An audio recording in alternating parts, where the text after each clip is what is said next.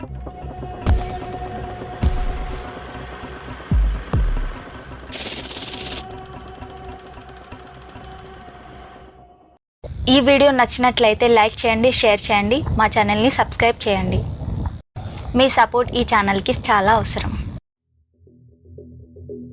విమానాలలో reverse gear ఉంటుందా? Driving తెలిసిన ప్రతి ఒక్కరికి ఈ ప్రశ్న వేస్తే వారి పరిస్థితి ఏంటి? రివర్స్ గేర్ సంగతి అటుంచితే అసలు గేర్ సిస్టమ్ ఉంటుందో లేదో అని చాలా కన్ఫ్యూజన్ అవుతారు. ఏదేమైనప్పటికీ ఈ ప్రశ్నకు సమాధానం తెలుసుకోవాలని ఎంతో కుతూహలంగా ఉంటుంది. ఇలాంటి ప్రశ్నలకు సమాధానం తెలుసుకోవాలనుకుంటే ఈ వీడియోని పూర్తిగా చూడండి. ఈ వీడియోని లైక్ చేయండి, షేర్ చేయండి, మా ఛానల్ ని సబ్స్క్రైబ్ చేసుకోండి. విమానాలకి వీల్స్ ఉంటాయి కాబట్టి ఖచ్చితంగా గేర్ బాక్స్ ఉంటుంది. రన్వే మీద విమానాలు అటు ఇటు కదులుతూ ఉంటాయి కాబట్టి రివర్స్ అండ్ ఫార్వర్డ్ గేర్లు ఉంటాయని అస్సలు అనుకోకండి. విమానాల్లో గేర్ బాక్స్, ఫ్రంట్ గేర్ మరియు రివర్స్ గేర్ వంటివి అస్సలు ఉండవు. విమానాల రెక్కల కింద టర్బోప్రాప్ ఇంజన్స్ ఉంటాయి. వాటి మీద రివర్స్ డైరెక్షన్ లో గాలి ప్రవాహాన్ని కలిగించి ఒత్తిడి తీసుకురావడంతో విమానాలు వెనక్కి కదులుతాయి. విమానాల రెక్కల కింద టర్బోప్రాప్స్ ఇంజన్స్ ఉంటాయి. వాటి మీద రివర్స్ డైరెక్షన్ లో గాలి ప్రవాహాన్ని కలిగించి ప్రెజర్ తీసుకురావడంతో విమానాలు వెనక్కి కదులుతాయి.